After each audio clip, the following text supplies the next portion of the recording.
Glad that you're joining us as I have returned to the belly of the news beast in Lower Manhattan. Always grateful to have you with us on AFA Today here on AFR Talk.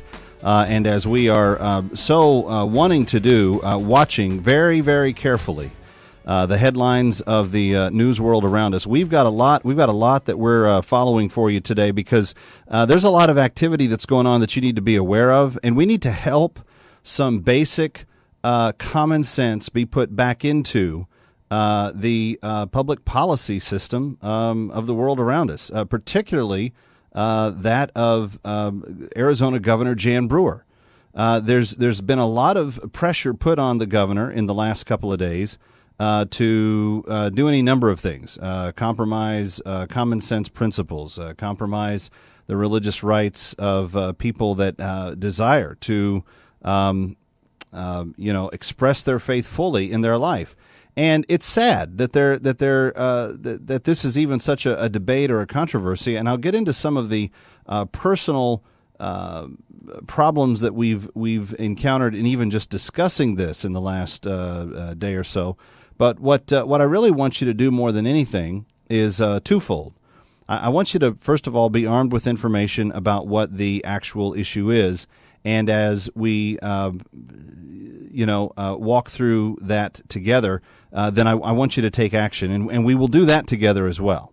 That's something that we can, in fact, do, and we will do. I'm going to give you a phone number where you can call the governor's office, and I hope that a good number of people will, because I think that she needs to hear. Well, right now she's hearing from a very monolithic, single-strain kind of response. And it doesn't matter the party. This is why partisan politics are so useless, friends. Because if they collude and then decide that they're going to work together to affect something that is unprincipled and undignified and in this case unbiblical, what we really have to do in that instance is help them understand that it's about keeping your word. It's about being honest with the American people. It's about common sense. And in this case, it is about what is, and this, people are going to disagree with me on this, but I can't help the fact that they do. This is about fundamentally a group of people saying our religious faith inclines us to this. And it's about the rest of the world saying, no, you must change your faith. Now, there's another group of people involved in this matter, and that's a group of people that want to have sex in whatever the way they wish, and they don't want any consequence of it. They want to have sex this way, that way, whatever. They don't. They want to celebrate that sexual union. They want to push your face into that sexual union. There's all kinds of things that goes along with that. None of that's constitutionally protected. What is constitutionally protected is a man's desire to worship his God faithfully and in keeping with his own understanding of what his faith teaches. So what's going on, Kev? You're using all this kind of strange and odd setup. Well, let me just give you the basic premise. In Arizona, like we saw in some other states last week, Jan Brewer is being asked to veto a bill that would, in essence, all it would do is this. It would prevent Arizonans who had religious objections to participating in homosexual behavior and celebrations. It would give them the liberty to decline the requirement to participate in those things. That's all the bill would do. It would also, by the way, allow the individual to not participate in a marriage between second cousins if they felt immoral about that. It would also allow them to decline taking pictures in other things that might have some sort of moral bearing or framework on their belief system personally. Now, that's not how the media is describing the bill. You know what the media is describing the bill as? You know how talk radio is describing the bill? Even some Republicans like Mitt Romney? Man, am I glad he didn't get the job. Actually, I'm not sure if I'm glad he didn't get the job. I'm just glad he's not the one making the decisions on this right now, because he's trying to pressure Jan Brewer into vetoing this bill.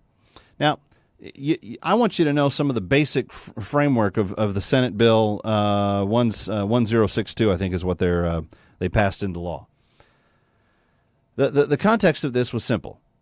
You've had people go after photographers and bakers and other people in the wedding industry in Arizona, and they've gone after them and they've said, okay, you won't perform photography for a gay couple. Ha-ha. We're going to sue you for discrimination.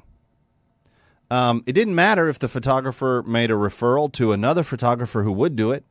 It didn't matter if the baker said, it's against my religious convictions, but I know 3 other bakers that it's not a problem for at all. Would you mind going to them? Didn't matter if you did that. What mattered to the activists, what mattered to the angry Twitophiles that are out there on Twitter barraging me with hate speech and everything else this morning, what matters to them is that you be forced to change. You be forced to modify your beliefs. You be forced to accept something as at minimum neutral or at worst moral that your faith finds objectionable. What's the real purpose of the Arizona push to get Arizona's governor, Jan Brewer, to veto this bill that protects the religious liberties of average Arizonans? It's to kill faith. This isn't a bill designed to deny service to people. You come into my shop, I don't know what you are unless you tell me what you do in bed. See, back in the day when you had propriety, this stuff wasn't even known. You didn't talk about such things. Well, Kev, 2 men couldn't get a wedding cake either. Okay. The loss of things we do in life. You don't think that in most states, half the bakeries that exist aren't operated by homosexual men anyway? I mean, in all honesty, does the perceived need of the fury here match the need of the actual society? No, not at all. You have all kinds of ways to, if this is your word, provide reparations for this. Because if one baker chooses not to do it, he could just say, you know what, that's not my thing, but there's a baker down the street and he's more than willing to do it. Go get the cake done there. It's his voluntary loss of business. It's his voluntary lack of income for his family. There isn't anything going on with that baker that is to his benefit. So why would he stand up for his faith? Well, maybe he actually believes it. I mean, that could be one thing. 888-589-8840. But here's what I want to know. Prominent Republicans, this is according to Fox News about an hour ago, calling for Arizona Governor Jan Brewer to veto a controversial bill that allows businesses to deny service over religious beliefs. The Republican governor returned home Tuesday afternoon to a political climate much different from a week ago when she left for Washington for the governor's conference. The Arizona legislature passed a bill allowing businesses whose owners cite sincerely held religious beliefs to deny service to gays. By the way, that language isn't even in the bill. You go read the bill, there's nowhere in that bill that says, well, we're going to deny service to gays.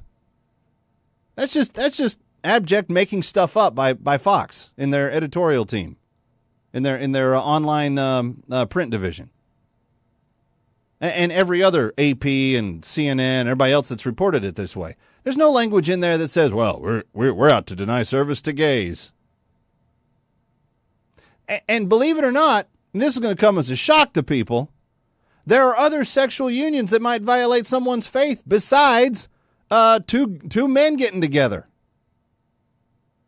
Some people may hold the moral objection to not doing wedding cakes for cousins or in any other family relation in which there might be some sort of moral objection from a person's viewpoint.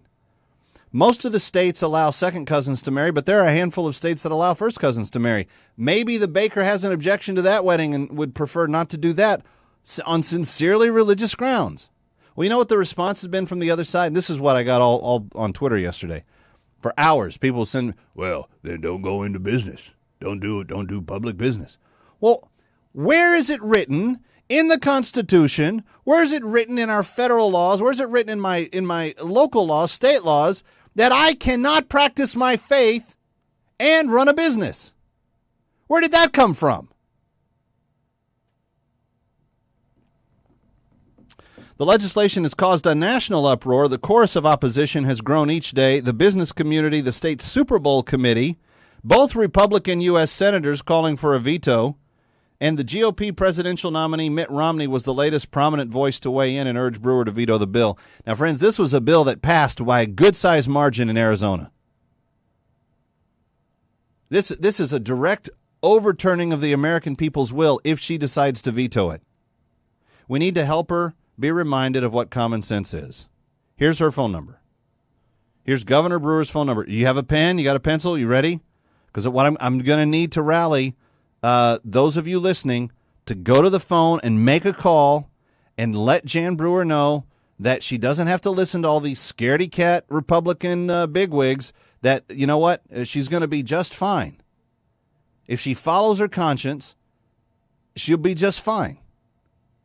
Here's the number for Jan Brewer's office, 602-542-4331, 602-542-4331, 602-542-4331.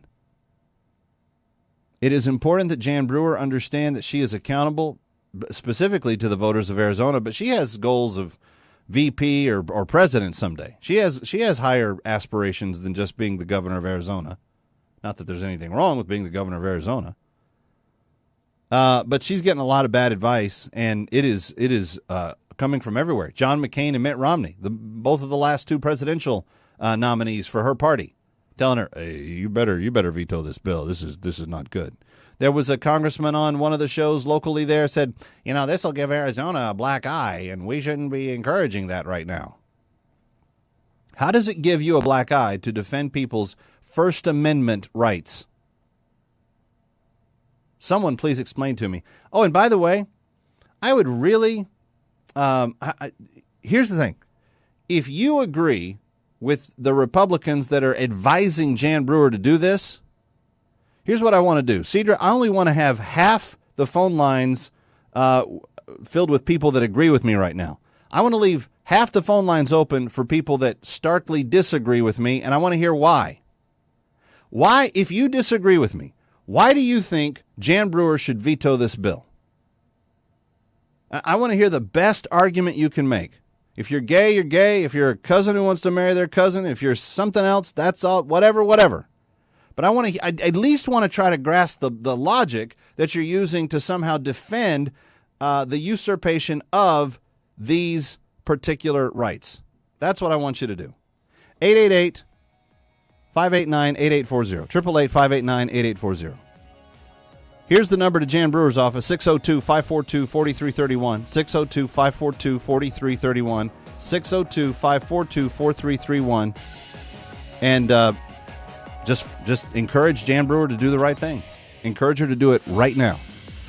Kevin McCullough, AFA Today, AFR Talk. And if you have not yet called and given us your testimony on how AFA has changed your life, please dial this number, 800-326-4543. Hit option 8.